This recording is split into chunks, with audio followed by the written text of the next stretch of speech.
గౌరవ సభాధ్యక్షులు సోదరిమణి సబితా ఇందరెడ్డి గారికి ఈనాటి ఈ కార్యక్రమ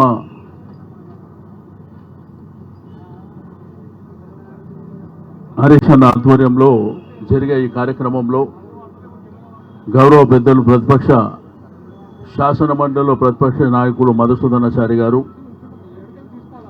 గౌరవ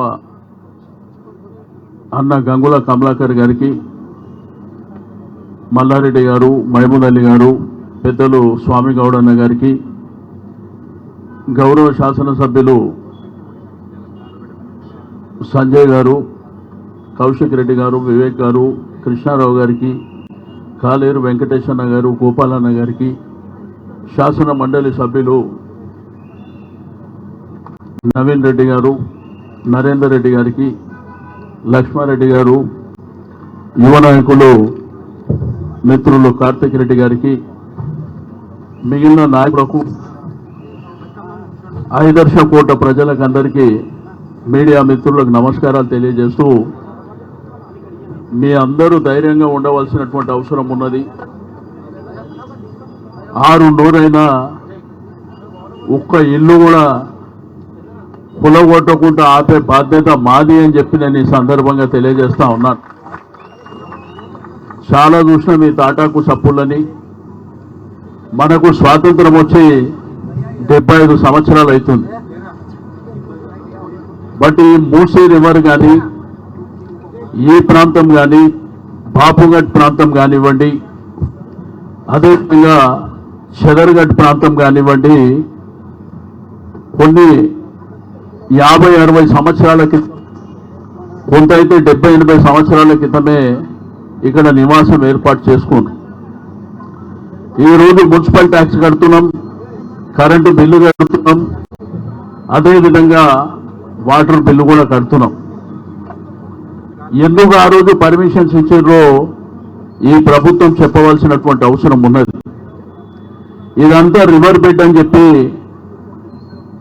3-4 రోజుల నుంచి అధికారులు అడావిడి, ఎక్కడ చూసినా కానీ ఆ మార్కేసి పోవడం అనేది ప్రజలని ఒక భయానకమైనటువంటి వాతావరణంలో నెట్టేసి, ఈరోజు గడిచిన 10 సంవత్సరాల్లో కేసీఆర్ గారి నాయకత్వంలో ప్రభుత్వాన్ని మీరు చూశారు.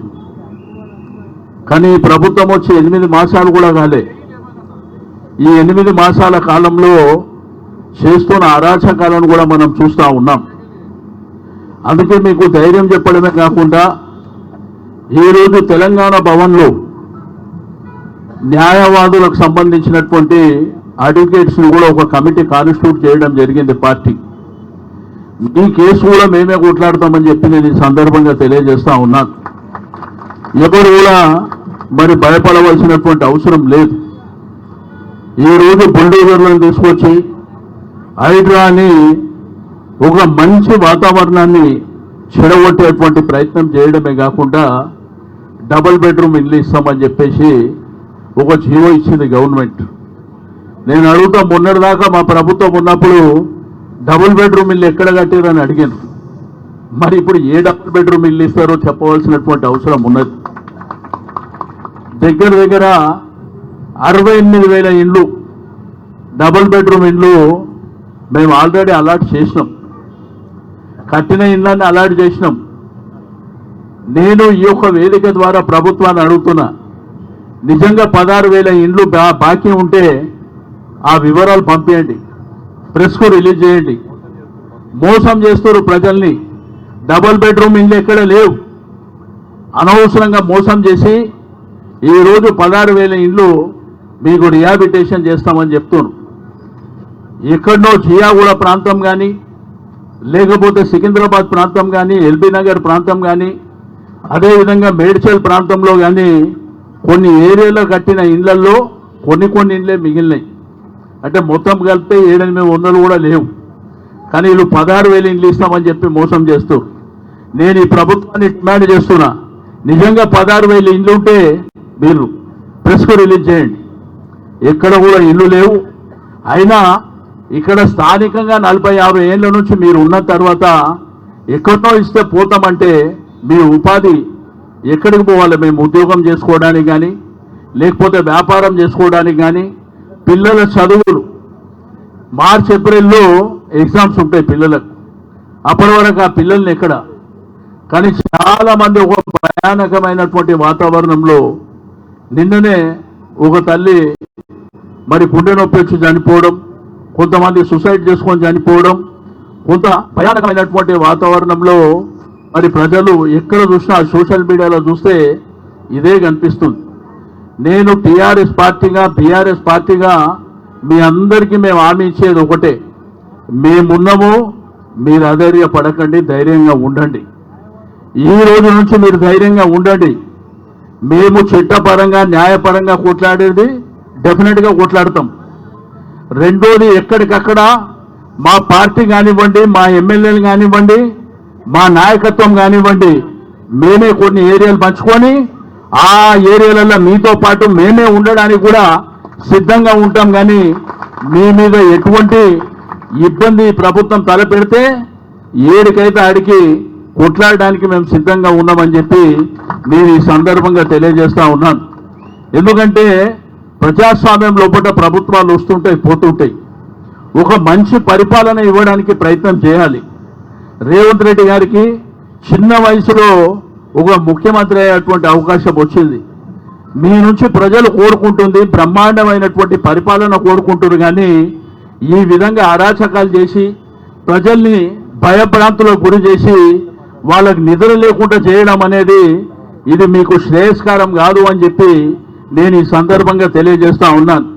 కాబట్టి మీ అందరికీ నేను కోరుకునేది ఒకటే, ఎవరైతే ఈ యొక్క మూసీ రివర్ ప్రాంతంలో ఈ సరౌండింగ్లో ఉన్నటువంటి ప్రజలకు, ఆ చుట్టుపక్కల మూసీ రివర్కు సంబంధం లేని ప్రజలు కూడా వీరికి కూడా సహకరించవలసినటువంటి అవసరం ఉన్నది. మన ప్రాంతంలో కొంతమంది ప్రజలకు ఇబ్బంది జరిగితే ఈ చుట్టుపక్కల ప్రాంతాల వాళ్ళు కూడా వాళ్ళకు అండగా నిలబడవలసినటువంటి అవసరం ఉన్నది.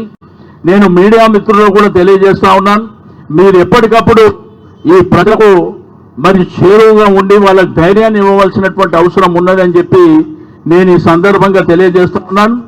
ఈ రోజు నుంచే మరి హరీష్ రావు గారి నాయకత్వంలో మేమందరం బయలుదేరినాం. ఇక అన్ని ప్రాంతాలు పర్యటన చేస్తాం, ప్రజలకు ఒక భరోసా ఇస్తాం. ఈ ప్రభుత్వం వెనక్కి తగ్గే వరకు వదిలిపెట్టే సమస్యనే లేదు అని చెప్పి నేను ఈ సందర్భంగా తెలియజేస్తా ఉన్నాను. మీరు ధైర్యంగా ఉండండి, తప్పకుండా మేము మీకు అండగా నిలబడతాం. మేము 10 సంవత్సరాల పరిపాలనలో ప్రజలకు ఏమి మేలు చేయాలనో మేము ఆలోచించడమే తప్ప కీడు చేయాలి, హాని చేయాలి అనేటువంటి ఆలోచన మా ప్రభుత్వంలో ఏ రోజు కూడా మనం చేయలే. ఒక కళ్యాణ లక్ష్మి ఇచ్చినాం, ఒక పెన్షన్ ఇచ్చినాం, పేదవాళ్ళ కోసం అనేకమైనటువంటి కార్యక్రమాలు చేసినాం.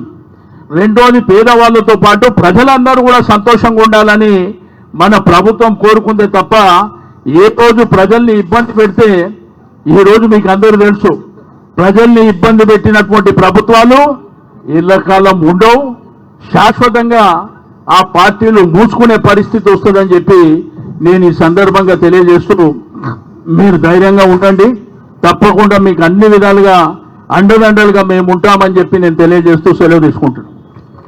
థ్యాంక్ యూ సీనన్న. ఇప్పుడు పెద్దలు